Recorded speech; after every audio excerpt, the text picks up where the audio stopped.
Part 4. The Law of Logical Synthesis. You are now invited to consider that important law of logical reasoning known as the Law of Logical Synthesis. This law represents the universal experience of human thought, rationally applied and directed. The law of logical synthesis is expressed in the second of the 7 axioms of logical reasoning, which is as follows. 2. The axiom of logical synthesis. Everything belongs to a class of things possessing one or more common and essential characteristics. Many things belong to several classes of different, though not opposing, character. The principle, law, and truth embodied in this axiom is employed in all logical thinking. It is regarded as a self-evident truth, properly to be taken for granted. It is assumed in all logical thought, and is implied in all true reasoning. The following consideration is not intended to be offered as proof of its truth but is designed merely to elucidate and make clearer the manifestation of this principle in the world of thought and things. By logical synthesis is meant,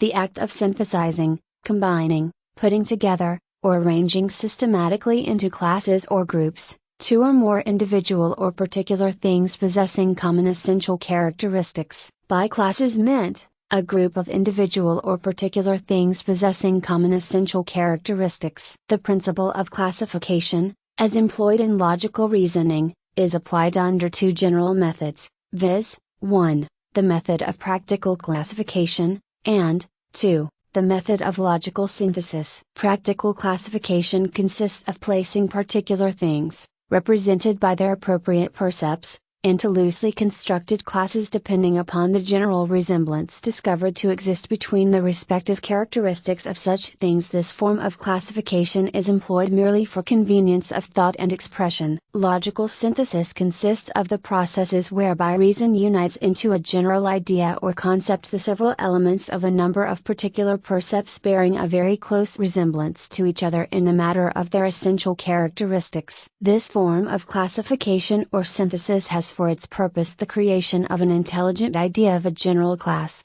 genus, or species of things. Such created ideas afterward to be used as material for the higher processes of logical reasoning or logical inference. We now ask you to consider in further detail each of these 2 general methods of classification. Practical classification. By reference to your own experience, you will find that you are in the habit of grouping your ideas of things into certain loosely knitted classes. You think of them as all of a kind, for the purpose of convenience, yet you do not make the subdivisions into genera, species, families, etc. Your ordinary classification of this kind, you will find, arises from your perception of certain general kinds, forms, or classes of relationship existing between the particular things in question. Examples of this kind of relation between particular things are found in cases of 1. The relations of existence in the same place, 2. The relation of existence in the same period of time, 3. The relation of cause and effect, as for instance, thunder and lightning, 4. Personal relations, as, for instance, parent and child, husband and wife, brother and sister, etc. 5. Mass relations, as, for instance, members of the same religious denomination, the same political party, the same baseball team, the same legislature, the same club, etc. 6. Utilitarian relations, as, for instance, coal and fire, oil and light, steam and motive via power, etc. 7. Relations of common purpose or use, as, for instance, coal, wood, and oil, considered as heat producers, or candles, oil, and electrical light, considered as light producers. 8. Relations of resemblance of prominent characteristics, as, for instance, all black things, all sweet things, all solid things, all poisonous things, all explosive things. 9. The special relations of whole and parts, as, for instance, the automobile and its numerous parts, fixtures and attachments. This list of possible practical classification might be extended almost indefinitely, but the above mentioned more important classes will serve to illustrate the principle employed and observed in all such classification. You will find it of great importance to cultivate this form of classification, by tying your notions of things into separate bundles, by placing them in the appropriate pigeonholes of memory, by cross-indexing them, As it were, you will be able to perform your work of practical thinking and efficient thought with a minimum expenditure of time and effort, and with a maximum of desirable results. Put things into classes in your mind, but be careful that each thing properly belongs in that class, else you may experience trouble when you have need to refer to that class of things. You cannot well classify things properly unless you have previously acquired clear and correct percepts or concepts of them. The man who has the materials of thought well classified and systematically arranged, will be able to think out the desired answer long before the man not so prepared is able to do it. Indeed, the latter person may not be able to do it at all. System in the classification of ideas, information and knowledge will give one an immense advantage over others who follow the Hildy-Pigdy method or lack of method. Professor Hallowell says, whenever a person is comparing a fact in order to put it in the same class with other specimens, he is thinking. Comparison is an absolutely essential factor of thought, and classification demands comparison. The man who has not properly classified the myriad individual objects with which he has to deal, must advance like a cripple. He, only, can travel with 7-leagued boots who has thought out the relations existing between these stray individuals and put them into their proper classes. In a minute, a businessman may put his hand on any one of 10,000 letters, if they are properly classified. In the same way, the student of any science can, if he studies his subject aright, have all of his knowledge of any subject classified and speedily available for use. You will be able to put the same thing into very many classes, under the method of practical classification. The more classes, the better. For each class a relation gives you another handle with which to grasp the thought of that thing when you need it. Each is another cross-index by means of which you may find it when it is required. Some psychologists indicate the process of practical classification by the name or term,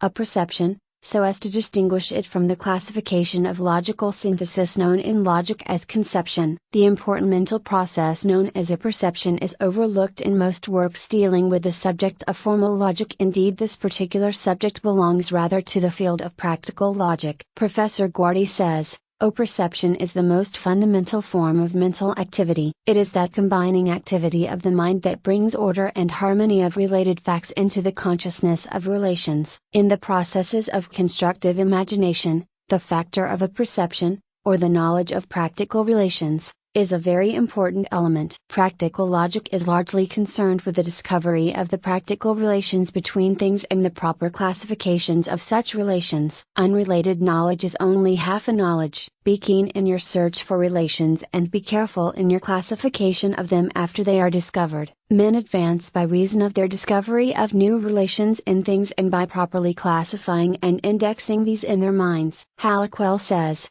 whenever one learns a new thing, apparently unrelated to any other part of his knowledge, he should make haste to form connections. In doing this, he will think this, then, is what the method of practical classification means. As for the method of logical synthesis, or generalization, that is another story. You have doubtless noted that under the method of practical classification the arrangement into classes is made according to the quasi-attributes, or the external characteristics of the different things, rather than according to the true qualities, properties, and attributes, the internal characteristics of the different objects. In logical synthesis, or generalization, the division and classification proceed according to strict logical requirements, and only the true qualities, properties and attributes are taken into consideration. Only the internal characteristics are employed in the process of logical classification. Logical synthesis, or generalization. Logical synthesis, or generalization is,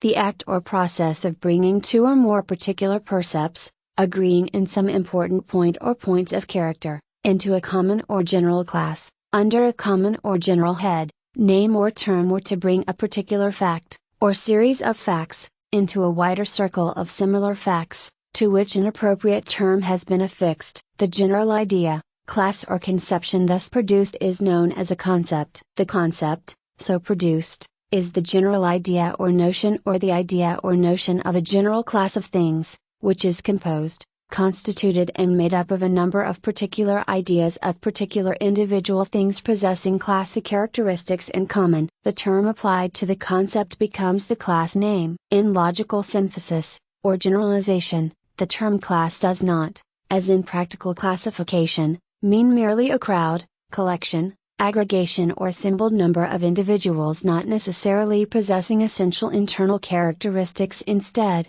it here clearly means an indefinite number of individual things, perhaps far apart in time or space, which possess certain essential internal characteristics in common, and which are practically identical and alike in these essential respects. In logical synthesis, or generalization, many individual things are carefully compared for resemblances and agreement, their respective non-essential differences and disagreements being laid aside in the general classification. That is to say, if the several things agree in the major characteristics, then their disagreements in their minor characteristics are overlooked in the general classification. These minor disagreements, however, may later form the basis for the formation of subclasses, etc. Agreements are the basis of synthesis, disagreements are the basis of analysis. In this way, all concepts of classes, orders, families, species, and genera arise. Let us take the general concept of bird as an illustration. The conceptual term,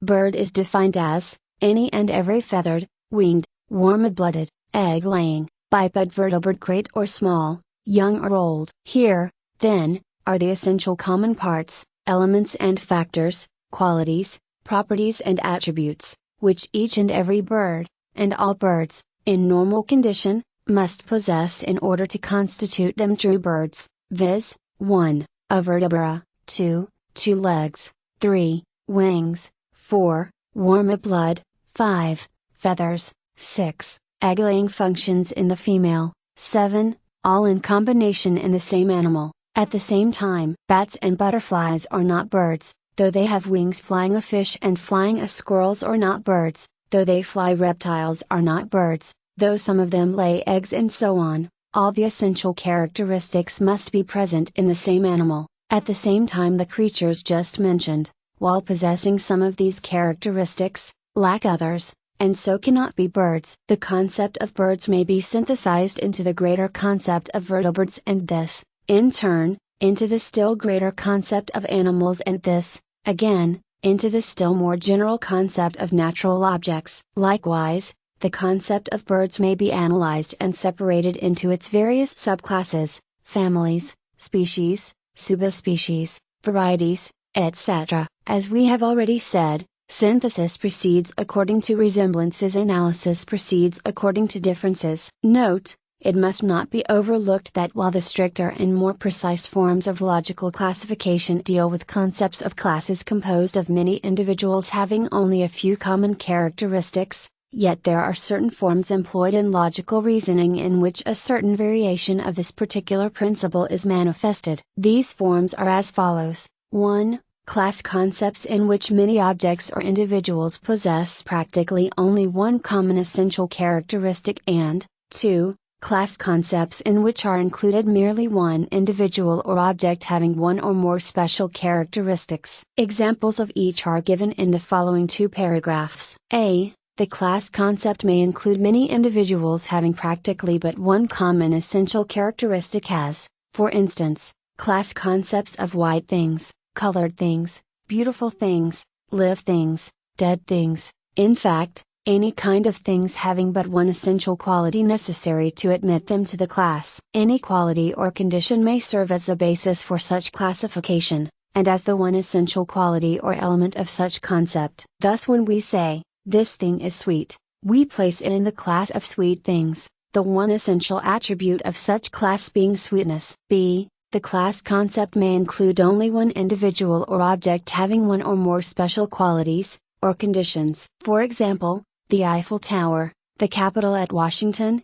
the Washington Monument, the Rosetta Stone, Niagara Falls, Napoleon Bonaparte, are each in a class by itself, and each has some special characteristic distinguishing it from all other things. Here the individual or object constitutes the whole thing of its special class. These two special forms of class concepts are, of course, capable of being synthesized into greater class concepts, but only the first mentioned may be analyzed into subclasses. The latter defies analysis of this kind, for it consists of only one individual. In forming concepts by logical synthesis, or generalization, care must be taken to discriminate between 1. the essential characteristics of the various individual things you wish to combine into a general class, and 2. The non-essential characteristics possessed by some, but not all, of the particular things. An essential characteristic is a characteristic which is common to the whole class, one which is necessary to entitle the individual to admission to the class. A non-essential characteristic is a characteristic which a member of a class may, or may not have, which is not necessary to admit him to the class, but which does not debar him from it. The true essential characteristics of the bird concept are those previously noted, viz., vertebra, 2 legs, wings, warm blood, feathers, egg-laying, in combination in the same individual. The non-essential attributes possessed by the individual members of the class are, for example, differences in coloring, in general or special conformation, size, food habits, nest building habits, configuration of beak, bill, feet, wings, tail, body, etc. Such widely varying creatures as owls, sparrows, eagles, condors, vultures, wrens, hummingbirds, cranes, storks, crows, ostriches, parrots, woodpeckers, etc., all have the essential characteristics denoting birdiness, yet each has many non-essential characteristics which have nothing to do with the case of their birdiness. The concept is a mental symbol, yet it cannot be pictured as a mental image. The mind is able to grasp the conceptual symbol of bird, yet it cannot picture the concept bird, it cannot visualize it. Think over this for a moment, and you will see just why this is so. You may visualize or picture a bird, but you cannot do this with the abstract conceptual idea of bird, i.e., all birds. This, because of the ever-present non-essential characteristics found in each and every bird, in different form and kind, each bird having some of them, but no bird having all of them. Each of them is present in some birds, but none of them is present in all birds. A picture of the concept bird, i.e., all birds, would have to portray a creature having, at the same time and place, the long legs of the crane or stork, and the short legs of the wren or sparrow, the long bill of the hummingbird, the snipe, etc., the short bill of the sparrow or wren, and the beak of the eagle, the claws of the hawk, the feet of the chicken, and the web feet of the duck, the neck of the swan, of the crane, of the wren, of the sparrow, and of the duck, not to speak of the almost infinite variation of color, size, relative proportions of the several parts of the body, etc. An attempt, even a feeble attempt, to produce such a picture would result in a production equaling the vision of the sufferer from delirium tremens, or the creation of some of the post-futurist schools of art. So, you see, the concept can exist merely as a mental symbol, never as a mental picture. Like the mathematical symbol, it exists merely for the purposes of work. Without such symbols, moreover, logical reasoning would be impossible. Rules of logical synthesis, or generalization. The following are the technical rules employed in the formation of concepts by logical synthesis, or generalization. I. Discover the essential characteristics. First, discover the essential characteristics necessary to admit the particular individual things into the general class, entitling them to the class a term, and making the ideas of them proper elements of the concept. This is done by comparing the individuals regarded by you as promising candidates for admission to the class. This comparison will reveal, a. characteristics possessed by only some of the individuals. These cannot be cancelled, therefore, they are perceived to be essential characteristics of that class of things, and, consequently, are the essential elements of the concept representing that class. 2. Admit only the essential characteristics. Admit to the concept only the essential characteristics which have been discovered in the class. Rule out the cancelled non-essentials. The essential characteristics of the class constitute the essential elements of the concept. Nothing but such essential elements belong to the concept. Nothing that does not belong to the concept must be included in it. 3. Include all qualified individuals. Include in the concept each, every, and all individual percepts, or lesser concepts, which possess all the essential elements, i.e., all the essential characteristics of the class, but exclude all individual percepts or lesser concepts which have not all such essential elements. The concept must include all that belongs to it but nothing that does not belong to it. 4. Synthesize in logical sequence. The synthesis of the individuals into classes, and of these into higher classes, should proceed according to logical sequence, i.e., A, from lower to higher, B, from simple to complex, E, without omission of a logical intermediate stage without a logical break. For instance, it is illogical to synthesize horses, trout, and swallows directly into the great class of animals here. The logical method and sequence requires the recognition of the respective intermediate classes known as mammals, fishes, and birds, before the great class of animals is reached. V.